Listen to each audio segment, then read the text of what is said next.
कहते हैं शराब हर गम पी जाती है, लेकिन मेरे लिए ये ज़िंदगी का सबसे झूठा फ़लसफ़ा साबित हुआ। मैं जाम पे जाम खाली करती गई, लेकिन मेरे गम नहीं मिटे और फिर भी मैं खुद को खोने का जश्न मनाती रही।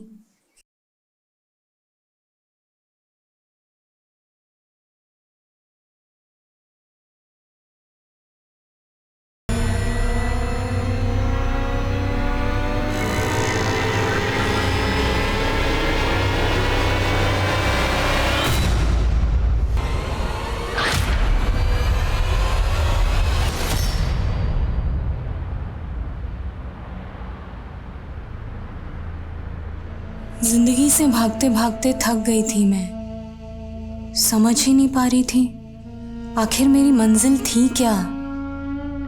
लेकिन मैं मरना नहीं चाहती थी, मुझे अपने परिवार के लिए जीना था।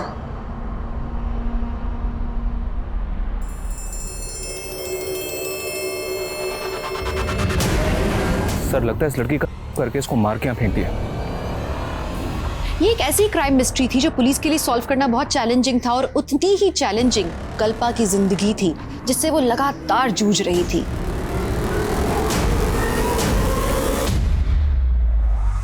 मैम, मैं जानती हूँ क्या करते वक्त इंसान अपनी परवाह करना भूल जाता है, लेकिन मुझे जिंदगी कभी रास ही नहीं आई। तुम यहाँ रहकर 40 दिन का एक सेशन पूरा करो और इसके बाद तुम शराब को कभी हाथ नहीं लगाओगी। लेकिन मैम, मुझ पर काफ़ी कर्जा है, मैं 40 दिनों के लिए जॉब से छुट्टी नहीं ले सकती। क्या आप प्लीज़ मुझे कोई दवा सजेस्ट नहीं कर सकती? कल्पा, नशा दवा से नहीं, तुम्हारी स्ट्रॉन्ग विल पावर से ही छूटेगा। और क्या बाहर रहकर तुम खुद पर कंट्रोल कर पाओगी?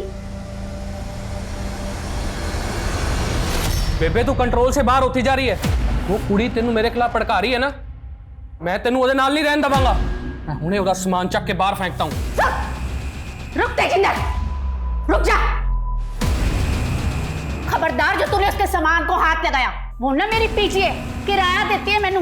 तू ना मेरे गुजारे के लिए मुझे खर्चा नहीं देता। अकेला छोड़ के गया था तू मैनू। अकेला छोड़ गया तो तू याशी करेगी? अपनी बेबे को तू याश बोलता है? अरे शर्म नहीं आती तेनू? चल निकल यहाँ से, दफा हो जा।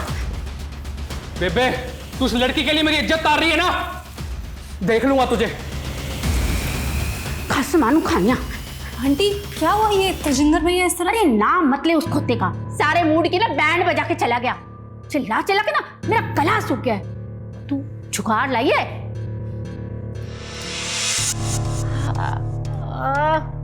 वाह जी वाह, तू ना मेरी असली पुत्र है। वाह जी वाह।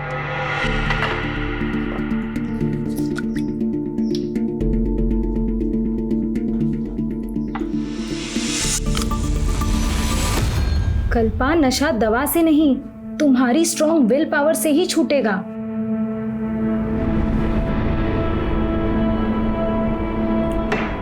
ओए, तूने अपने लिए पैक नहीं बनाया? नहीं आंटी, मैंने सोचा है आज के बाद शराब नहीं पीऊंगी। ओह, बुखार तो नहीं हो गया तेनू? नहीं आंटी, मजाक नहीं कर रही। शराब की लत ने मुझे खुद से, अपनी फैमिली से दूर कर दिया, लेकिन अब मैं बदलना चाहती हूँ। और आंटी, मैं चाहती हूँ कि आप भी शराब छोड़ दो। अरे पुत्र, अब तो ये शरीर छोड़ने का वक्त आ गया है। अब तेरे अंकल जी थे ना तब तक। आंटी, इसी गलतफहमी के कारण मैंने भी पीना शुरू किया था कि शराब पीकर मैं अपने सारे गम भुला दूंगी, लेकिन यही सोचकर हम सबसे बड़ी गलती करते हैं आंटी। एक काम कर, तू ना आज मेरे नाल आखिरी बार शराब पी ले। नहीं आंटी, आज शाम को अपनी बस है। थोड़ी सी पी ले मेरे खातिर। पहले शराब नू बस कर, फिर अपनी बस पकड़ के चले जाना। क्यों? मैं एक परवानी की तरह थी, जानती थी आग से खेलूंगी तो जल जाऊंगी, लेकिन फिर भी ये खेल रुक ही नहीं रहा था।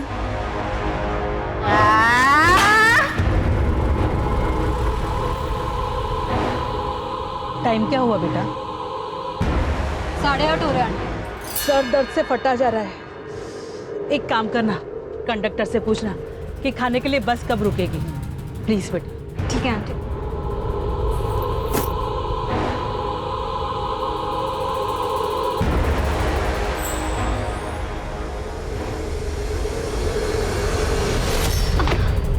So sorry sorry. नहीं नहीं, कोई बात नहीं, कोई बात नहीं।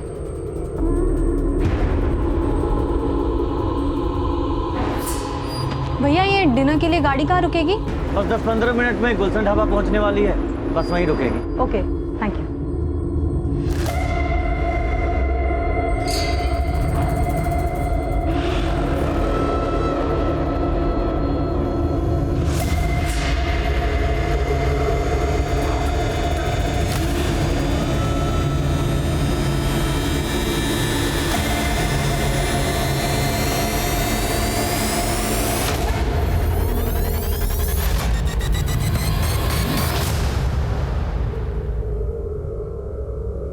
खाना खाएगी तुम? मैं अभी बस कॉफ़ी या कुछ पी लूँ। मैं दाल रोटी फटाफट खाऊंगी।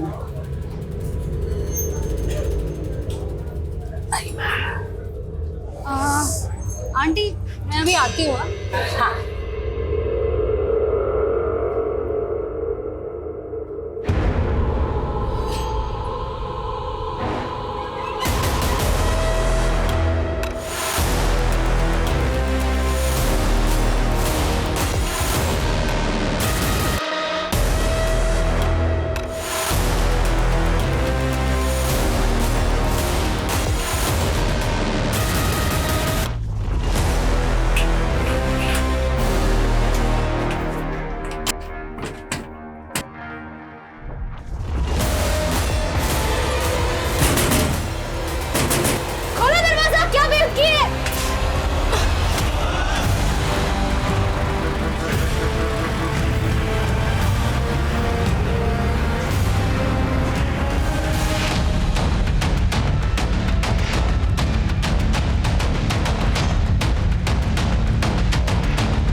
सर लगता है इस लड़की करके इसको मार के यहाँ फेंक दिया। सर इसकी तो सांसें चल रही है, ये तो जिंदा है। What? लड़की को हॉस्पिटल पहुंचाओ, क्विक। यहाँ भी है सर। आगे कहीं भी नहीं है सर ब्लड ट्रेल यहीं तक है सर। यहीं पे ढेर सारा खून पड़ा हुआ है। हाईवे नजदीक है सर। हो सकता है सर लड़की करके उसको चलती गाड़ी से यहाँ फेंक दिया। लड़की की कंडीशन देख के ऐसा लग रहा है कि जैसे बहुत ही हैवानियत के साथ उसको हुआ है। Right sir. क्रिमिनल्स को लगा होगा कि लड़की मर गई, लेकिन लड़की सरवाइव कर गई। लड़की का होश में आना बेहद जरूरी है, क्योंकि ये लड़की हमें बता सकती है कि उसके साथ ये दरिंदगी किसने की है। Right sir. ऑफिसर वो लड़की कोमा में चली गई है। डॉक्टर इस लड़की का स्टेटमेंट लेना हमारे लिए बेहद जरूरी है। उस कंडीशन से बाहर कब आ पाएगी? फिलहाल ये बता पाना मुश्किल है। ये मिरेकल ही है कि वो इस कंडीशन में भी जिंदा है। उसकी गर्दन और शोल्डर पे कई फ्रैक्चर्स भी हैं। उसकी चोटों को देखकर लगता है जैसे वो एक सीरियस रोड एक्सीडेंट का शिकार हुई है। यहाँ लाई गई थी तो उसके कई जख्म सूखे हुए थे। मतलब कल रात लगभग 12 बजे के आसपास उसको ये जख्म दिए गए होंगे। अच्छा डॉक्टर, हमें लग रहा है कि लड़की के साथ भी किया गया है। हमें भी ऐसा लग रहा है। हमने सीमन सैंपल्स भी कलेक्ट किए हैं जो हमने जांच के लिए भेज दिए हैं, जिससे हमें पता लग जाएगा कि उसके साथ कितने लोगों ने किया है। पिछले 24 घंटे से वो लड़की जिंदगी से जूझ रही। हमें भी खुद को चैलेंज देना है। अगले 24 घंटे के अंदर हमें उस लड़की की पहचान पता करनी है, ताकि हमें यह पता चल सके कि वो लड़की उस जगह पर कैसे पहुंची और उसके साथ ये दरिंदगी किसने की। लेकिन सर हमें किसी भी थाने में उसकी कोई मिसिंग कंप्लेंट नहीं मिली। आसपास भी इंक्वायरी की लेकिन कुछ भी हासिल नहीं हुआ। हो सकता है सर वो लड़की इस एरिया की हो ही नहीं। भले ही वो लड़की इस एरिया की ना हो, पर उसके गुनहगार तो इस एरिया के हो सकते हैं। इस एरिया के जितने भी उठाए गए हिस्ट्री शीटर हैं सबको उठाओ, कुटो। कल्पा उठ जा बेटा, 8 बज गए। उठो उठो जल्दी, उठो ना बेटा। चलो उठो, 8 बज गए ना बेटा, उठ जाओ। मंजुला सोने दे इसे कुछ देर और। वैसे भी आज संडे है, इसे कौन सा कॉलेज जाना है? पर पापा आप संडे को कहाँ जा रहे हो? फैक्ट्री में बड़ा ऑर्डर आया है। संडे का एक्स्ट्रा पार्टी कमाने का मुझे भी मौका मिला है। नहीं पापा, आप वैसे ही रोज ओवर टाइम करते हो। कम से कम संडे को तो आराम कर लिया करो। एक बेटी का बाप हूं मैं, कल को तेरी शादी भी तो करनी है। नहीं, मुझे शादी नहीं करनी। बीए पूरा होते ही मैं भी जॉब करूंगी। मुझे आपका हाथ बटाना है। इतनी जल्दी मुझे विदा करने का मत सोचो आप लोग।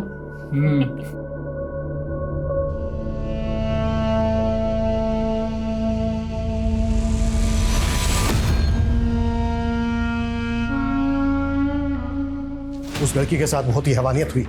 पिछले 24 घंटे में हम कुछ भी पता नहीं कर पाए। सभी पुलिस हेडक्वार्टर में लड़की का फोटो भेज दिया सर। न्यूज़पेपर्स और सोशल मीडिया में भी लोगों से अपील की कि अगर कोई इसे जानता है तो सामने आए। लेकिन तब तक हम चुपचाप नहीं बैठ सकते। उस लड़की के साथ इतनी ज्यादती हुई है कि वो कोमा में चली गई। जिंदगी और वक्त ठहर गया उसके लिए। अगले 24 घंटे में क्या क्या एक्शन लेने वाले हो टाइम फ्रेम करो। कैसे भी करके हमें उस लड़की की पहचान पता करनी है। Right sir.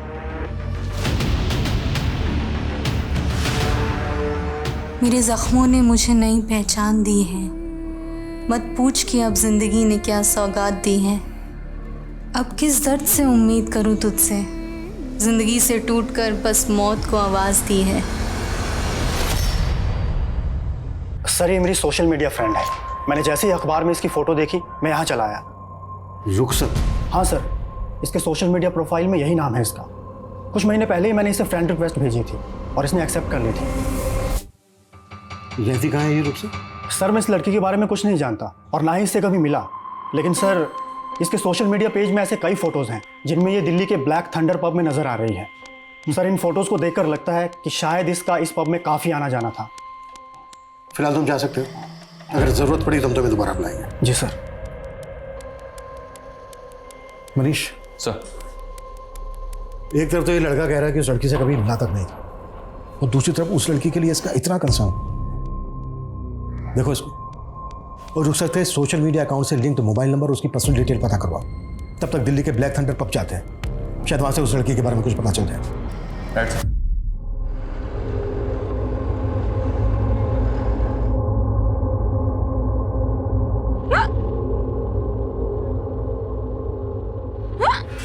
लगता है तुम्हें कोई याद कर रहा है बेटा। मुझे कोई याद करे ऐसा कम ही होता है आंटी। ऐसा क्यों बोल रही है बेटा? तेरे अपने तुझे क्या याद नहीं करते? एक काम कर, ये टॉफी खा ले, हिचकियाँ कम हो जाएगी। ले। नहीं मैं ठीक हूँ आंटी। अरे ये खा ले और भी ठीक हो जाएगी। ले खा। Thank you.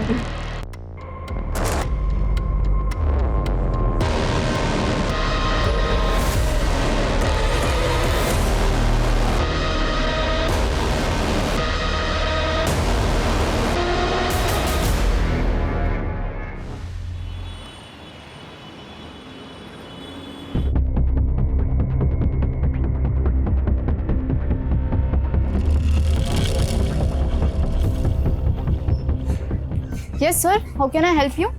Inspector Abhimanyu Jindal, Rajasthan police. इस लड़के का इस पब में काफी आना जाना है। कौन है ये? सर ये कल्पा है। कल्पा? हाँ सर, हमारे इसी पब में काम करती है।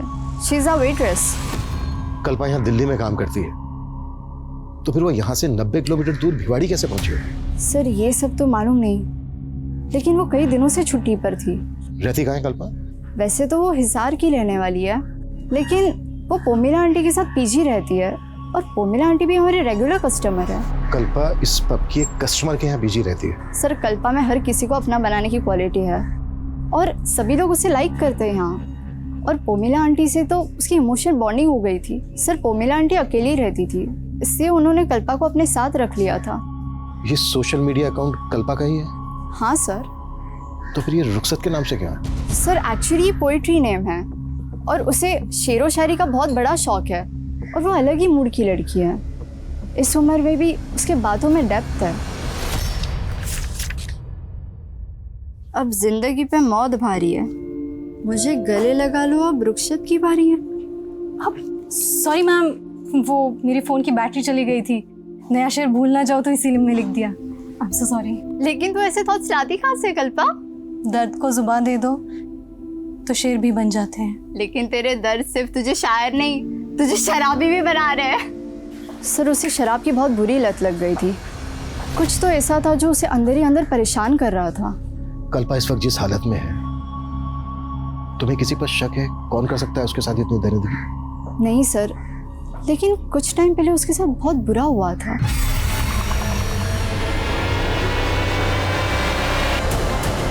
किसने किया था ये सब उसके साथ? सर ये हरकत किसने की थी इसका तो पता नहीं चला, लेकिन मैंने कल्पा को कहा था पुलिस कंप्लेंट करने के लिए, लेकिन शर्म की वजह से उसने की नहीं। और उसे रियलाइज़ भी हुआ कि ये सब कुछ उसकी ड्रिंकिंग की वजह से हुआ है। उसने मन बना भी लिया था कि वो शराब छोड़ देगी। क्या कल्पा हो गया? कल्पा इतने दिन से गायब है, आपने जानने की कोशिश नहीं की कि वो कहाँ गायब है? सर वो तो अपने परिवार वालों से मिलने गई थी।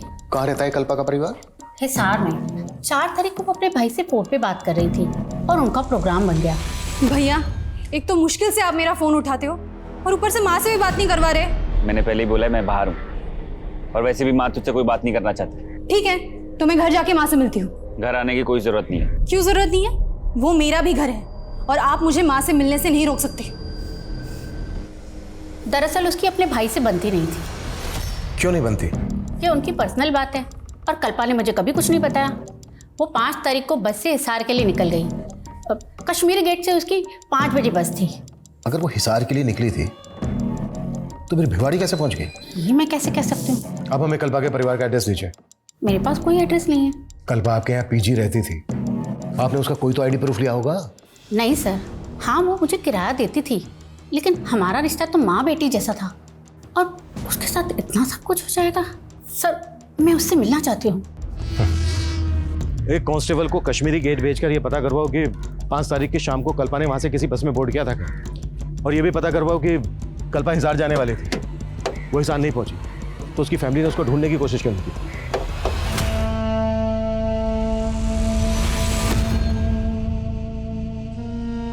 बस बेटा, अब ये खाना हलक से नहीं उतरता।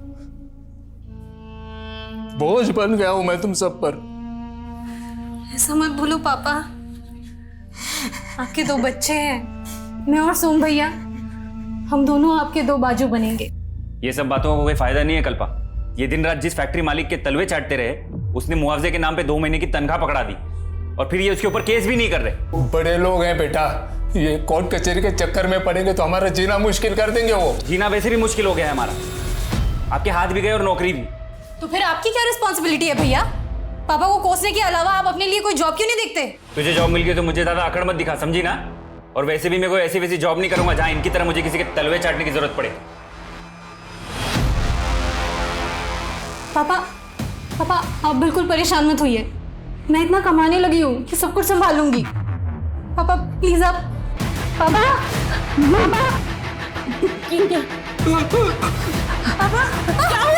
क्या हो रहा है उनको?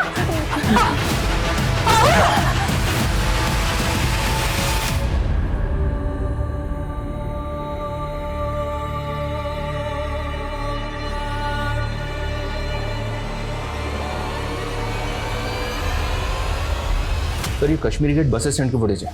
5 अक्टूबर की शाम को कल्पा ने दिल्ली से जयपुर जाने वाली बस पकड़ी थी, जबकि पोमिला ने हमें बताया था कि कल्पा उस शाम को हिसार जाने वाली थी।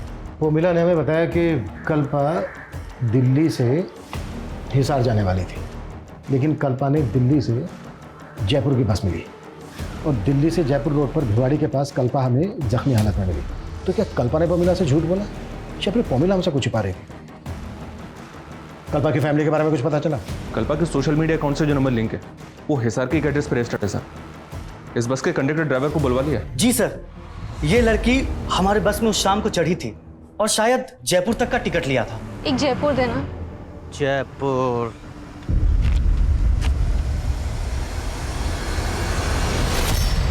ये लड़की जयपुर जा रही थी तो फिर हमें जख्मी हालत में भिवाड़ी में कैसे मिली? सर मुझे कुछ समझ नहीं आ रहा सर।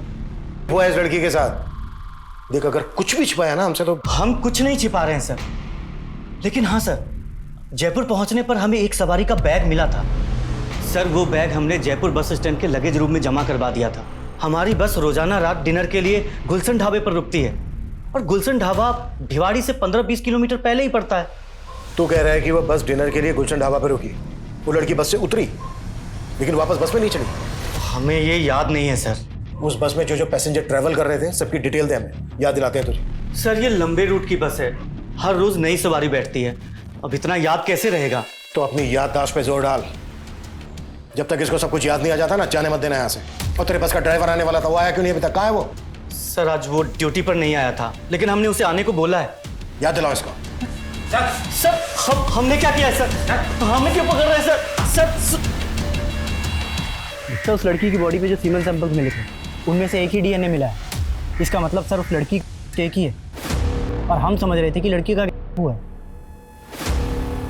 चलते हुए हाईवे पे एक अकेला आदमी एक लड़की के साथ इतना कुछ करे और लड़की रिटेलिएट ना करे, पॉसिबल नहीं है। क्या वाकई में करने के बाद लड़की को जख्म दिए गए होंगे? सर आप ये कहना चाह रहे हैं कि लड़की के साथ जख्मी हालत में हुआ है? वो बस डिनर के लिए गुलशन ढाबा पे रुकी थी, वहां चलते हैं। सर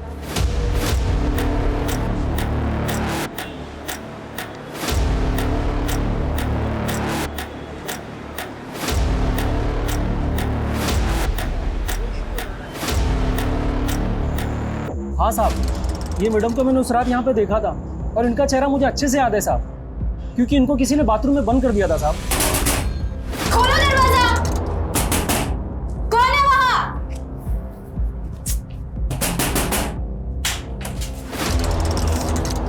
ये क्या बेहुदगी है? किसने बंद किया मुझे अंदर? मुझे नहीं मालूम मैडम। उसके बाद ये मैडम कहाँ गई थी? उसके बाद इन लोगों ने यहाँ पे खाना खाया साहब, और उसके अलावा मैं कुछ नहीं जानता साहब।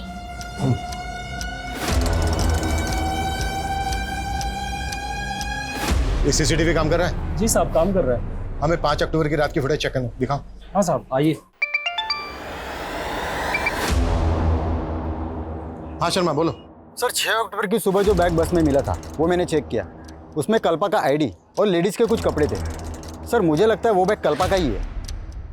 कल्पा खुद से तो अपना बैग बस में छोड़ेगी नहीं, इसका मतलब ये है कि कल्पा के साथ जो कुछ भी हुआ है वो इसी सफ़र के दौरान हुआ है। साहब हमने कुछ नहीं किया साहब, हमें जाने दीजिए ना साहब।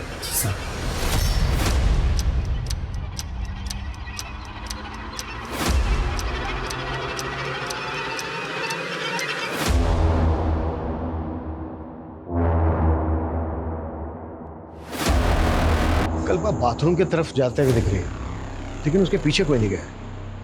इसका मतलब यह है कि होटल की दूसरी तरफ से आकर किसी ने बाथरूम का दरवाजा बंद किया। होटल के बाकी स्टाफ को खंगालो, हो सकता है उनमें से किसी घर का जाओ।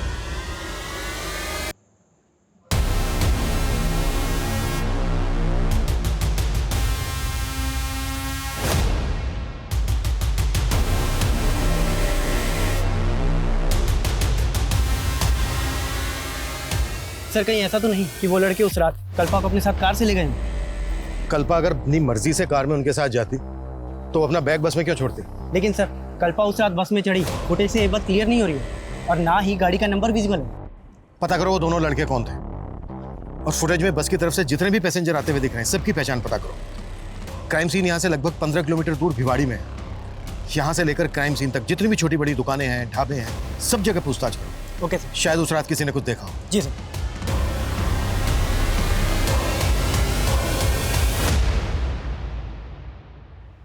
मनीष हिसार पहुंचे? मेरी बेटी के साथ इतना सब कुछ हुआ, कहाँ है वो? मुझे उसे मिलना है, मुझे। मनीषा हेल्प करो। माँ जी संभालिए अपने आप। माँ जी संभालिए।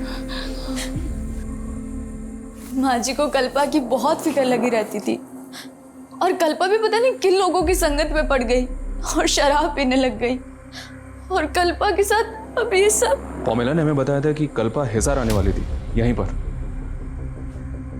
नहीं सर, कल्पा ने अपने भाई को भी ऐसा ही बताया था फोन। कहाँ है वो? बुलाइए उसे। सोम जी तो काम के लिए आउट ऑफ टाउन गए हुए, उन्होंने ऐसा हमें कुछ नहीं बताया। हमने सुना है कि सोम की कल्पा से बनते नहीं थे।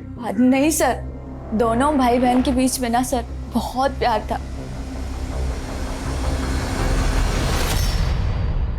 पुलिस उस बस में ट्रैवल कर रहे पैसेंजर्स के साथ साथ उन 2 लड़कों की पहचान में भी जुट गई थी जो उस ढाबे में कल्पा के साथ देखे गए थे। लेकिन इस केस के कई और भी राजदार थे। जैसे जैसे ये केस आगे बढ़ रहा था, मीडिया में भी कल्पा को इंसाफ दिलाने की गूंज उठ रही थी। कितने साल से मैं तेरी शक्ल देखने के लिए तरस रही थी बेटा। मुझे क्या पता था मैं तुझे इस हाल में देखूंगी। तू चुप क्यों है बेटा? बात कर ना, अपने माँ से बात कर। ये अपनी माँ से क्यों नहीं बात कर रही डॉक्टर साहब? क्यों नहीं बात कर रही? माँ, मुझे विश्वास नहीं हो रहा है कि आपने मुझसे बात करने के लिए फोन किया। मेरा बस चलता ना तो मैं तुझे यहाँ बुला लेती, लेकिन तेरे भाई के आगे मेरी एक भी नहीं चलती। लेकिन आप मेरे पास भी आकर रहना नहीं चाहती। सुना है तू शराब पीने लगी है, क्या ये सच है? वो माँ, बोलना। अरे सुधा, मेरा फोन देखा क्या? माँ, क्या हुआ माँ? बात तो करो माँ। हेलो।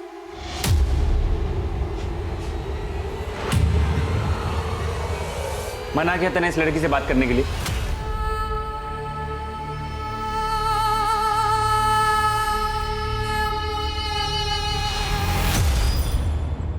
कल रात इन लोगों को तुम्हारी बस में से उतरते हुए देखा गया। हमें इनकी पहचान करनी है। कहाँ मिलेंगे ये लोग?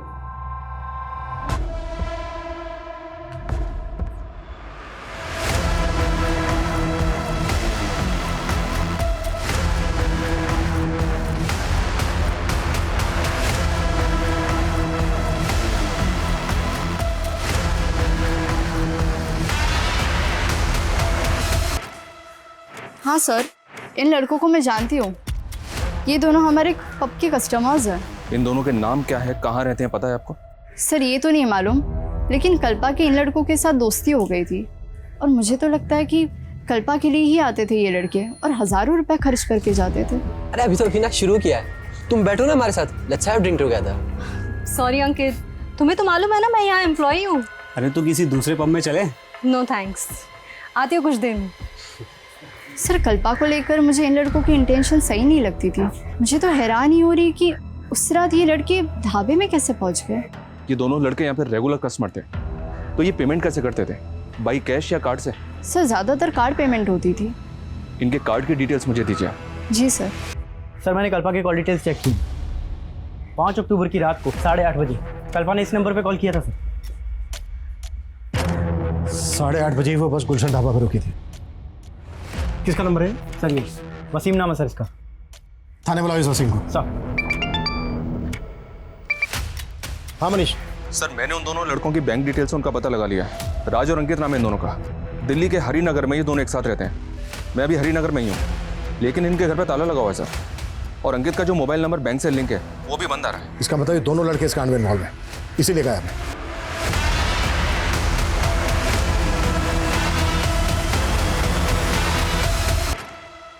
पाँच अक्टूबर की रात को उसके फोन से कॉल किया गया था तुझे, ये देख। 5 अक्टूबर। हाँ साहब, उस रात मुझे कॉल तो आया था, लेकिन नेटवर्क प्रॉब्लम की वजह से मुझे किसी की आवाज़ सुनाई नहीं दे रही थी। घुमा रहा है हमें। इन दोनों को भी जानता है ना तू? नहीं साहब, ना मैं इन दोनों को जानता हूँ, मैं ही उस लड़की को जानता हूँ साहब। मैंने कुछ नहीं किया साहब। लेके जाओ इसको, इसकी याददाश्त भी तेज करो। साहब चल। साहब मैंने कुछ नहीं किया साहब मैंने कुछ नहीं किया।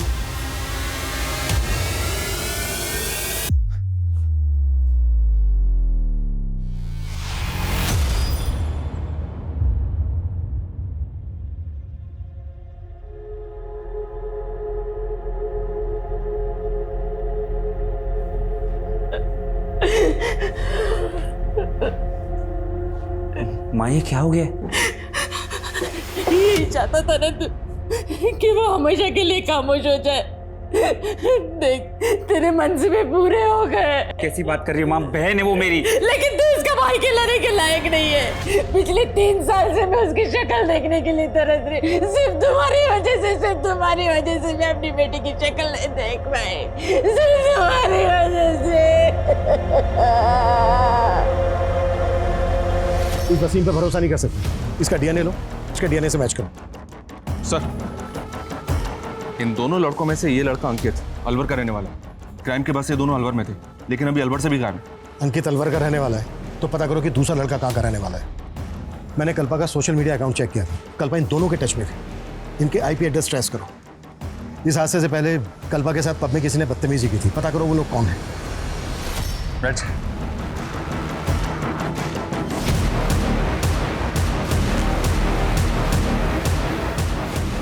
पुलिस पुलिस को ये बात समझ में नहीं आ रही थी कि अगर कल्पा हिसार के लिए निकली तो उसने बस जयपुर की क्यों पकड़ी।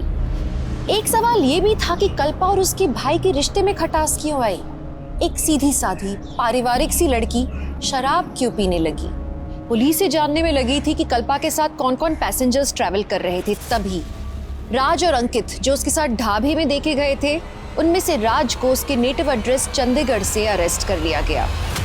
उस रात हम अलवर गए हुए थे और दिल्ली वापस जा रहे थे साहब। इत्तेफाक से कल्पना हमें उस ढाबे पे मिल गई थी साहब। और फिर जबरदस्ती उसे अपनी कार में बिठाया और ले गए। सर हम उसके साथ ज़बरदस्ती कैसे कर सकते हैं सर, वो हमारी बहुत अच्छी दोस्त थी सर।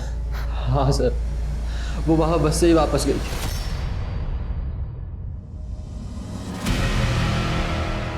हमें पता चला है कल्पा हिसार जाने वाली थी, फिर उसने अपोजिट डायरेक्शन में जाने वाली जयपुर की बस क्यों ली? जयपुर कहाँ जा रही थी वो?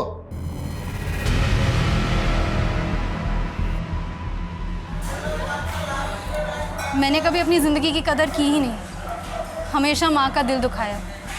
एक्चुअली उन्हीं से मिलने हिसार जाने वाली थी, लेकिन फिर सोचा अब मैं माँ से तभी मिलूंगी जब पूरी तरह से शराब पीना बंद कर दूंगी। इसीलिए मैं 40 दिनों के लिए जयपुर जा रही हूँ, नवज्योति मुक्ति केंद्र। कल्पा बहुत पॉजिटिव लड़की थी, उससे बात करके हमेशा पॉजिटिव वाइब्स ही आती थी।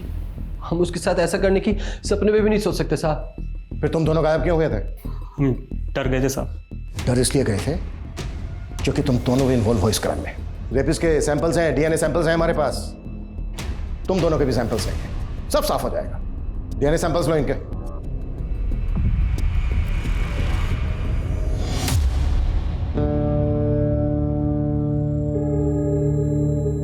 एक चाय लेना। ये उस दिन काफी पुलिस दिखाई दे रही थी यहाँ।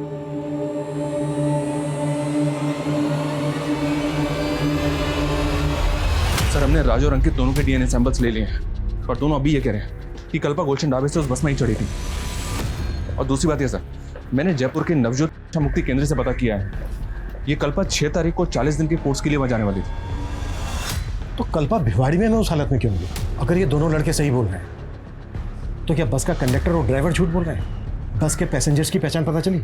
जी हाँ सर, 2 आदमियों की पहचान हुई है। ये देखिए, ये बसंत है और ये योगी, इन दोनों को थाने बुलवा लिया है।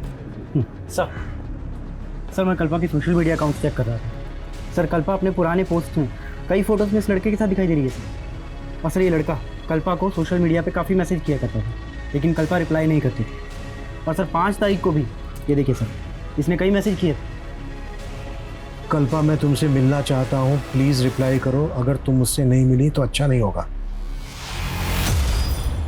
साहिल मैं तुम्हारे लिए अपने परिवार छोड़कर आई हूँ और तुम मुझे अकेला छोड़कर कहीं कहीं दिन गायब रहते हो। कल्पा मेरा काम जानती हो ना तुम। लेकिन साहिल तुम मुझे अपनी फैमिली से मिलवाने वाले थे ना, तो क्या हुआ उसका? कल्पा मैंने बात की है उनसे, मैं उनको कन्विंस करने की पूरी कोशिश कर रहा हूँ। हाँ बस मुझे थोड़ा वक्त दो। हाँ सर, ये उस बस में थी, ये पीछे वाली सीट पे बैठी हुई थी सर। सर इसके साथ एक लेडी भी थी। दोनों को देख के ऐसा लग रहा था जैसे दोनों एक दूसरे को पहले से पहचानते हो।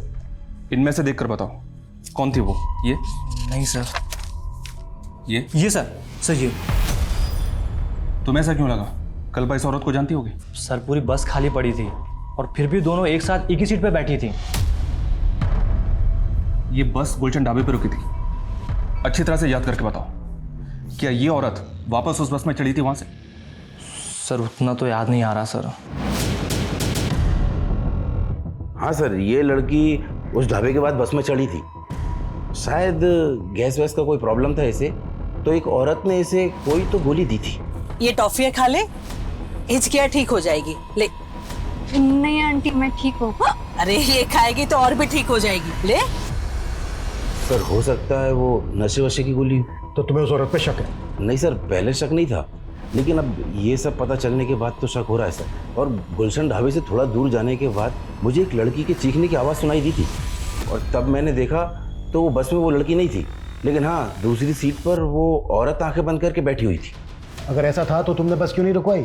सर उस वक्त मुझे कुछ समझ में नहीं आया, लेकिन ये ज़रूर है कि मैंने किसी की चीखने की आवाज़ सुनी थी। हमने कोई भी चीख की आवाज़ नहीं सुनी थी सर। तो पैसेंजर बस झूठ बोल रहा है? सर हमें नहीं पता कि वो ऐसा क्यों बोल रहा है, लेकिन हमने कोई चीख नहीं सुनी। बसंत और एक दूसरे पैसेंजर का कहना है कि गुलशन ढाबा पे कल्पा वापस बस में चढ़ी थी, लेकिन तू शुरू से कह रहा है कि वो बस से उतरी थी लेकिन बस में चढ़ी नहीं वापस। सर मैंने कहा था कि मुझे याद नहीं है कि वो बस में चढ़ी या नहीं चढ़ी। तेरी याददाश्त को हम अच्छे से ठीक करते हैं। 10 सालों। सर ये लड़का साहिल है। कल्पा इस लड़के से प्यार करती थी, लेकिन हम नहीं चाहते थे वो इस लड़के से शादी करे। भैया समझने की कोशिश करो, मैं साहिल के बिना जिंदा नहीं रह सकती। बस कर। आज अगर तेरे पापा जिंदा होते ना तो वो भी दूसरे समाज के लड़के के साथ तेरी शादी नहीं होने देते। लेकिन कल्पा अपने मर्जी की मालिक थी। वो इस लड़के के लिए हमें छोड़कर दिल्ली चली गई। फिर उसे बाद में एहसास हुआ कि हम सही थे। इस लड़के ने कल्पा के साथ किया क्या था? सर धोखा दिया था। ये लड़का पहले से ही शादीशुदा था। तुमने समझ के रखा है मुझे? हाँ, मैंने तुम्हारे लिए अपनी फैमिली से बगावत की और तुमने मुझे इतना बड़ा धोखा दिया साहिल। मैं मानता हूँ मैं शादीशुदा हूँ, लेकिन मैं तुम्हें अपनी दूसरी बीवी बनाकर रख सकता हूँ। इसी गम में कल्पा ने शराब पीनी शुरू कर दी थी। माना कि उसने गलती की थी, लेकिन सोहम ने उसे कभी माफ नहीं किया, इसलिए अकेली ही अपना गम झेलती रही वो। सर मैं बस के बाकी पैसेंजर्स के बारे में पता करा था, तो मुझे वसीम के कांटेक्ट में रूही नाम की औरत का नंबर मिला। सर ये है रूही। सर ये वही औरत है जो कल्पा के साथ बस में थी। सर ना मैं झूठ बोल रही हूँ और ना वसीम।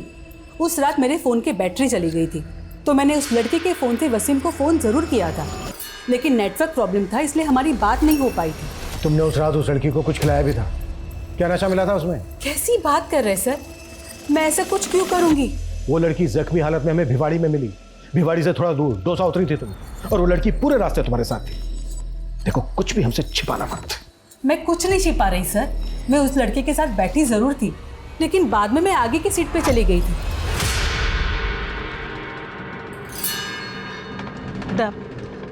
मुझे बहुत नींद आ रही है, एक काम करती हूँ मैं यहाँ आगे की सीट पे जाके सो जाती हूँ। हाँ ठीक है। फिर साहब मुझे दौसा पे उतरना था, तो मैं उठी तो मैंने देखा कि वो लड़की अपनी सीट पे नहीं है। मुझे लगा कि मुझसे पहले कहीं उतर गई होगी। तुमने उस लड़की की चीख या इस तरह की कोई आवाज़ नहीं सुनी? नहीं सर। सर मेरी पहली बीवी को भी मालूम था कल्पा के बारे में, और सर मैं कल्पा को अपनाना चाहता था, लेकिन वो समझने के लिए तैयार ही नहीं थी। कल्पा से तूने अपनी पहली शादी का सच छिपाया और अब उसी पे तोहमत लगा रहा है। ऊपर देख, वो तुझसे मिलना तक नहीं चाहती थी, मगर तू उसे मैसेज पे लगातार मिलने की धमकी दे रहा था। कहीं ऐसा तो नहीं कि तेरे दिल में जो उसके लिए नफरत थी, उस नफरत को निकालने के लिए तूने किसी और को हायर किया हो, उसे मारने के लिए? बोल। नहीं सर, मैं सच्ची कह रहा हूँ, मैंने कुछ नहीं किया है। तोड़े से अभी भी 5 पैसेंजर्स की पहचान पता नहीं चली है जो उस वक्त बस में मौजूद थे जब कल्पा के साथ ये घटना घटी। क्रिमिनल इन 5 में से भी कोई हो सकता है। जल्द से जल्द इनकी पहचान पता करो। सर इस लड़के का नाम जतिन है। 5 तारीख की रात को भिवाड़ी में इसने कुछ विटनेस किया था। क्या विटनेस किया है? सर उस रात मैं वहाँ से जा रहा था तो मैंने एक आदमी को देखा। कौन था वो आदमी? सर ये तो नहीं जानता, लेकिन स्केच बनवा सकता?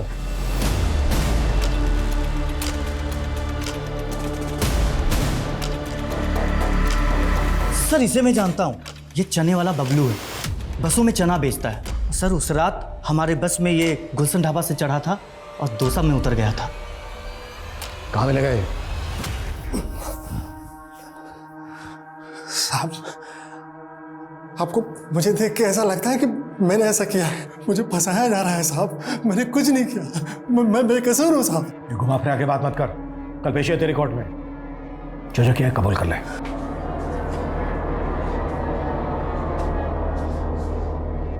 नमस्ते साहब। उस रात एक विटनेस ने तुम्हारे कपड़ों और शरीर पे खून लगा देखा था, किसका खून था वो? मेरे कपड़ों पे कोई खून नहीं लगा था साहब। किसी बड़े आदमी को बचाने के लिए मुझे जैसे गरीब और फंसाया जा रहा है साहब। हमसे झूठ उगलवाने के लिए इन लोगों ने हमें बहुत टॉर्चर किया साहब। मैं बेकसूर हूँ साहब, मुझे बचा लीजिए साहब। पाठक इन्हें बाहर ले जाइए।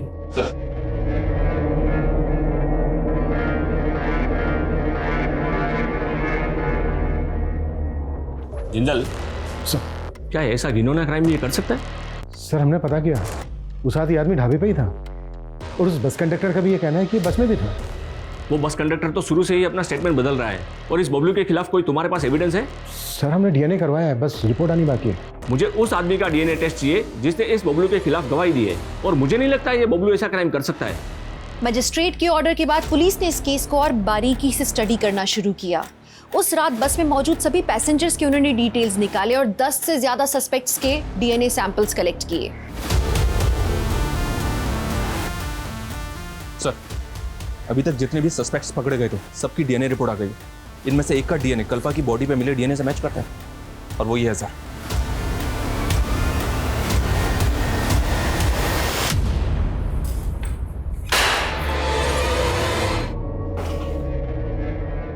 हो जा शुरू।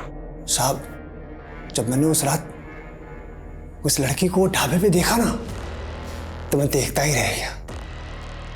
बहुत सुंदर थी साहब वो। पहले मैंने उसको बाथरूम के अंदर बंद कर दिया, लेकिन वो बाहर आ गई। फिर मैं उसको दोबारा देखने लगा और उसकी नजर भी मुझ पे पड़ी।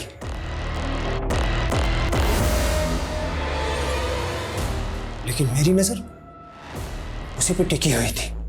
मैं जानता था कि वो जिस बस से आई है उसी बस से वापस जाएगी। बस के अंधेरे और कम पैसेंजर की वजह से मैं बस में चढ़ गया। बस दौसा रुकने वाली थी। दौसा से 2-3 किलोमीटर पहले मैं उसकी सीट के पास गया, फिर चलती गाड़ी से फेंक दिया। फिर दौसा बस स्टॉप पे उतरकर मैं वापस आया जहां मैंने लड़की को फेंका था और मैंने उसके साथ किया। इसकी चीखें मुझे मेरे केबिन तक सुनाई देनी चाहिए। कदम कदम पर लड़खड़ाते हुए भी कल्पा शायद आज इस उम्मीद में जिंदा है कि वो लोगों के सामने साबित कर सके कि वो नहीं, सिर्फ उसकी आदत गलत थी। हम कल्पा के इस जज्बे को सलाम करते हैं और हम ये आशा करते हैं कि कल्पा जल्दी से स्वस्थ हो जाए।